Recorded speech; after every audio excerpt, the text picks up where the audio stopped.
From day to day, things change quite quickly around the homestead, but I do try to stick to somewhat of a routine.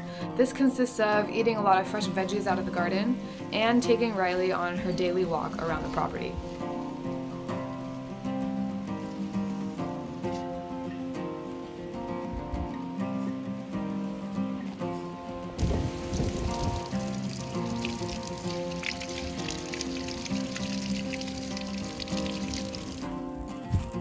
On our walks, I usually don't go too far from the house because we don't really have very many well-maintained trails. And bushwhacking in the summertime is not really fun when the plants are so grown in that you can't even really see very far in any direction. The visibility is so bad that a bear could be right next to you and you wouldn't even know it. I've been pretty lucky with the bears not finding me when I'm walking around on the property, but the bugs always do.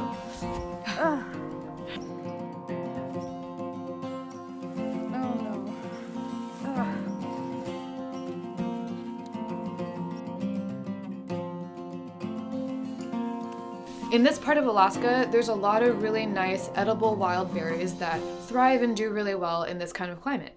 These just grow wild. We didn't do anything to cultivate them, and this plant has just decided it really loves our property. So we get a lot of amazing cranberries to harvest in the fall, and that just means, we really want to be able to keep this area walkable.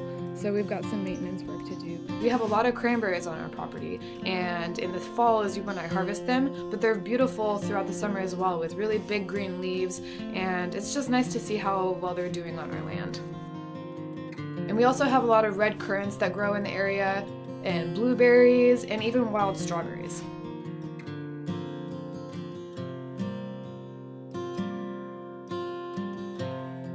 We decided to add a cultivated variety of the currant plant to our food forest just to see how well it does in this environment.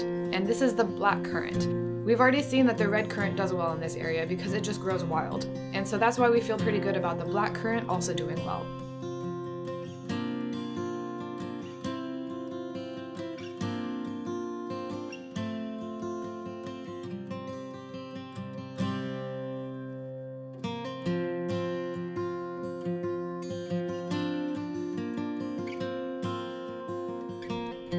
In order to identify a new site for planting black currants, we just have to choose a place that gets plenty of sun but also partial shade.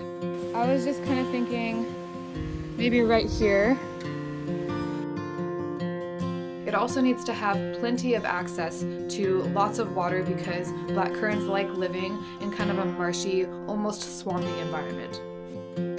So we chose an area where we can easily irrigate because we can't just count on the rainfall being enough. So we just had to have it be close enough to our sink irrigation system that we could reach it with a hose. And that's what we did. So this area would be perfect for planting a lot more black currants in the future because there's plenty of space. And we also don't have to worry about whether or not they're going to get enough water.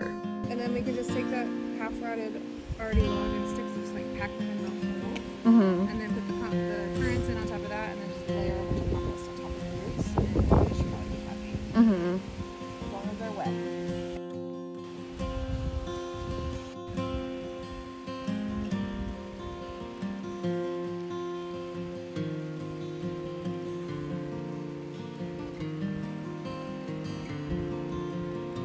So this is a little bit of an experiment just to see how well these plants do in this particular area.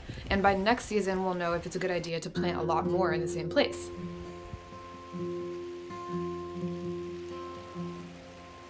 So the general area where the black currants have been planted is also full of strawberries. And I wanted to just go through and pull out a lot of the taller weeds and tall grasses growing around the strawberries in order to give them more space to help them maybe grow in a little bit better.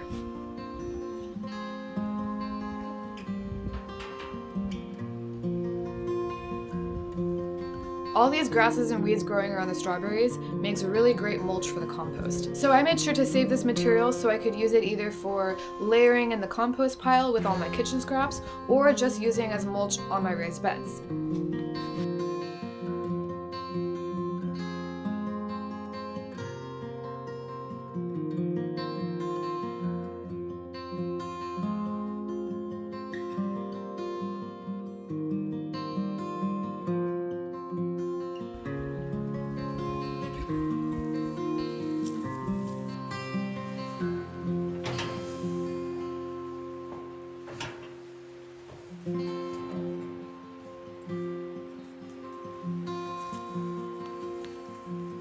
The plants that grow naturally in the area are really great for adding fertility to the soil after they've been composted. So nothing around here goes to waste.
So in the future, we plan on planting a lot more black currants, and Amanda and I identified a different area of the property that we also want to experiment with. So we decided to go ahead and set the stage for planting these black currants in the coming season by setting up a hugelkultur bed.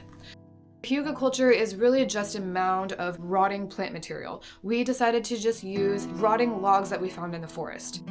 We collected all these logs, piled them up, and made a nice mounded area that will be decomposing slowly and breaking down, which provides food for these blackcurrant plants. So hugelkultur is a great way to establish a new area for growing blackcurrants.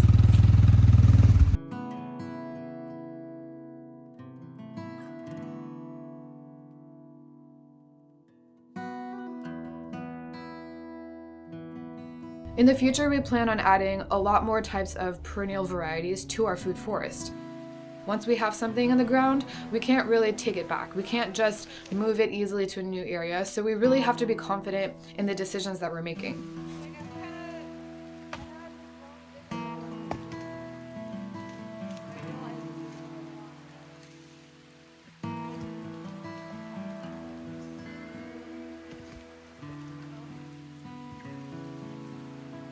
We're learning a lot about the viability of these different parts of our property. And black currants is a really great plant to start out with in terms of just getting data on how well these different areas do in growing perennials.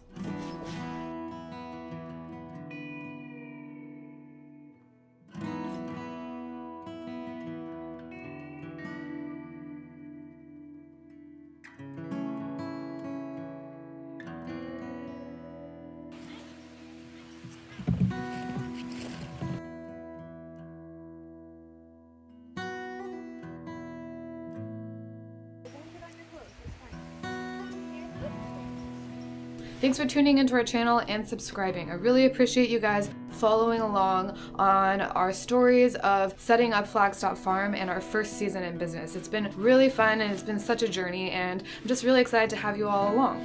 So definitely tune in next week because I'll be showing you guys a little bit more of the interworkings in our creek-fed water system. So we'll see you then.